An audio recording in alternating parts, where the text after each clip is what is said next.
Yahoo! Hello, hello, hello mga masters at mga ka-G! Good morning, good morning, good morning, good morning po sa inyong lahat dyan sa Pilipinas at sa buong Asian countries at kung saan man kayong lupalop ng ating daigdig ay hayaan niyo muna kami ni G. Of course, the green girl, the cutie tutti iguana, nabatiin po kayo ng good morning, good noon, good afternoon, good evening at good night na po sa mga ready ng matulog.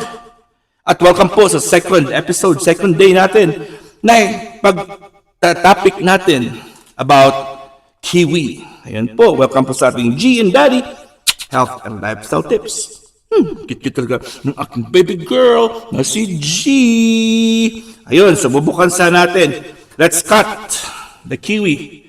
So ito po yung kiwi na diniscuss natin kahapon. Nag-start po tayo kahapon. Nagbigay po tayo ng a little bit of introduction. Akala ko matatapos natin yung kiwi sa isang upuan lang. Introduction lang pala yung aking pwedeng i-discuss. Alright, so yung kiwi, pwede daw kainin yung kanyang skin. Pero usually, pwede siyang, pag yellow yung variety niya, mas manipis yung skin. Pero susubukan natin i-cut yung skin.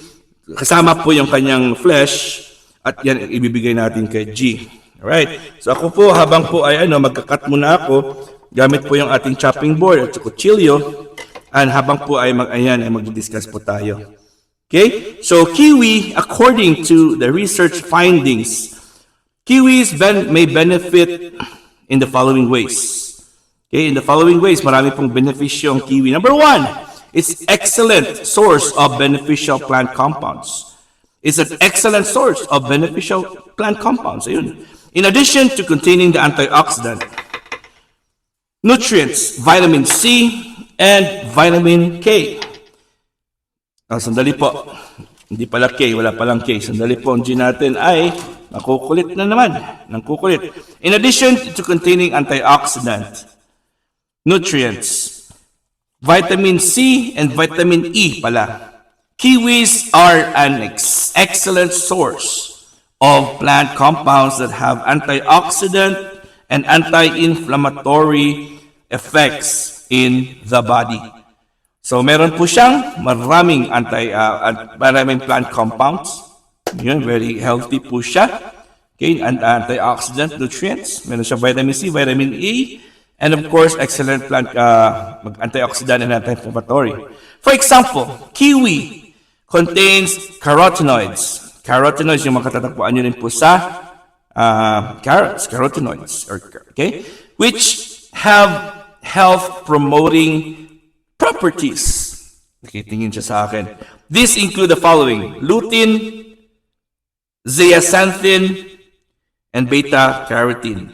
No, diba? Lutein, zeaxanthin, and beta-carotene. Yun po yung matatagpuan po na mga plant compounds doon sa ating kiwi. Ayan. Kukulitin muna natin si G bago natin ibigay yung kanyang kiwi. Alright. So ito na po ang ating finished product ng kinat natin. Yung ating kiwi ni G. Yan po mga masters. So ito pong itsura sa mga hindi po nakakita ng kiwi. Kiwi is really, really G's favorite. So ito po. Ayan. Kinat ko po yan. So, let's hand feed G. Let's see kung kakain po siya. Kung muna kakain, syempre. Sarap. Hindi ko na po kinat yung kanyang, yung kanyang balat.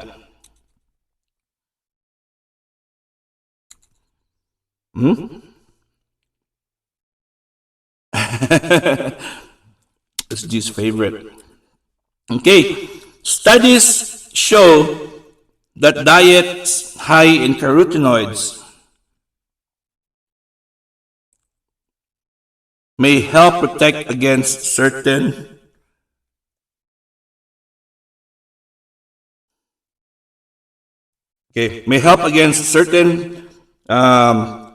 health conditions including heart disease.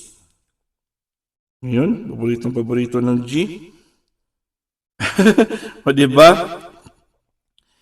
Okay, ulitin natin ha. Studies shows that diet high in carotenoids may help protect against certain health conditions including heart diseases. In review of 69 studies found that higher dietary intake and higher blood concentrations of carotenoids, vitamin C, and vitamin E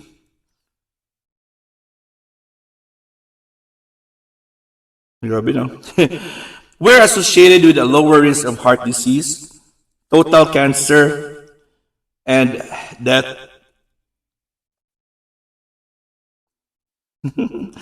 Naku, hindi ako makapag-concentrate kasi kumakain ng gin natin. I'm so happy. Kaya diba, ulitin natin na. A review of 69 studies found that higher dietary intake and higher blood concentrations of carotenoids, vitamin C, and vitamin E were associated with a lower risk of heart diseases. So pag mataas po yung kinakain mo ng mga pagkain na rich in carotenoids, vitamin C, and vitamin A, mas mababa yung chance na magkaroon pa tayo ng heart diseases, and of course, total cancer and death from all causes.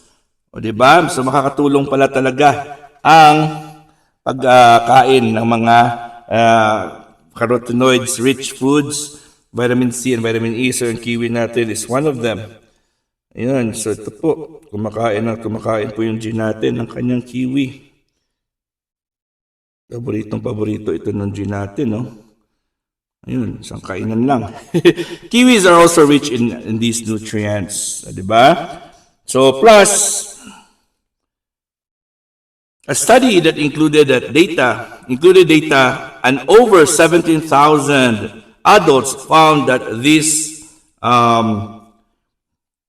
those whose diets were rich in total carotenoids had a lower risk of depressive symptoms.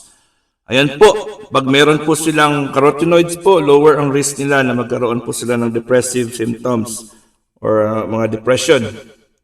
Depression ata yung depressive symptoms na tinatawag nila. Ayan po ng G. Ayan ng G. Okay, some research suggests that the total antioxidant capacity kiwis are also known for their polyphenol compounds like caffeic acid and chlorogenic acid, which exert anti-inflammatory effects in the gut and throughout the body. O, di ba? Dami talagang benefits po ang kiwi, mga masters. Ayan, kakain na naman si Gin natin. Some research suggests that the total antioxidant capacity of kiwis are higher than many other fruits, including apples, grapefruits, and pears. So mataas po yung antioxidants compared po sa ibang mga fruits. Okay, let's proceed sa number 2. Number 2, benefits po niya, may benefit heart health. Ay, nahulog niya po ang kanyang kiwi. Wala, balat lang naman ang nahulog niya. Okay, so consuming a diet rich in vegetables and fruits like kiwis is a smart way to support heart health. So pag kumain tayo ng maraming vegetables plus kiwi, ayun, mas maganda po talaga yan para ma-support ang ating heart health. Studies shows that eating kiwis specifically could help reduce heart disease risk factors including blood pressure. So mga heart disease problems like high blood pressure, yung mga arrhythmia, yung mga tachycardia, anything that's pertaining the heart, stroke, diba? Marami pa. A study looked at the effects of eating either kiwis or apples in 118 people with either high normal blood pressure or stage 1 high blood pressure. Okay? Those who ate 3 kiwis per day for 8 weeks had lower blood pressure at the end of the intervention compared to those who ate 1 apple a day. So mas marami ang mas marami po ang mas bababa po ang blood pressure nila sa mga tao na kumakain po ng kiwi, 3 kiwi for 8 weeks compared sa kumakain lang po ng apple, ng 1 apple a day. So susubukan natin ulit, bibigyan si G. Ayan nila. So dito natin ilalagay po yan. Ngayon, siyempre, kung ayaw niya, mamaya kakainin niya rin po yan. Alright? So, those who ate 3 kiwis per day, yun po, per day po sila for 8 weeks, yung mababa yung kanilang blood pressure. A 2012 study in 102 men who smoked and participants eat 3 kiwis per day for 8 weeks. Those who did not have had reductions in blood pressure and platelet aggregation, or the clumping together the platelets in the blood compared with the control group. Ayan, so may mga smokers po silang sinadihan. Ang iba ay kumain ng kiwi, ang iba ay hindi. Yung mga hindi kumain po ng kiwi ay nakita po yung kanilang mga dugo ay nagka-clump together. So ibig sabihin po ay malakit po yung dugo nila. Pero yung mga kumain ng kiwi po ay maganda itong dalay ng dugo nila. Okay? People who smoke are at higher risk. Okay, well, platelet hyperactivity could increase the risk of heart disease because platelets can stick the blood vessels wall. Okay, yung platelet, dikit-dikitan po yun sila, forming plaques. When this happens, it's a condition known as atherosclerosis. So pag nagdikit-dikit po yung ating mga platelets, atherosclerosis po yan. And ang kiwi ay nakakatulong po dyan. People who smoke are higher risk of plaque buildup. So eating kiwis may help prevent platelet accumulation and reduce the risk of atherosclerosis in this population. Okay, so what's more, some studies have shown that eating kiwis may help reduce total cholesterol and triglycerides and boost heart protective HDL, or the good cholesterol. Okay, it's worth noting that adding any fresh or frozen fruit to your diet, but just kiwi is likely to benefit your heart health. Nonetheless, eating kiwis is delicious but way to take care of your heart. O, diba? Hanggang dito lang po tayo. Nasobrahan po tayo. Maraming salamat. God is great. Yahoo!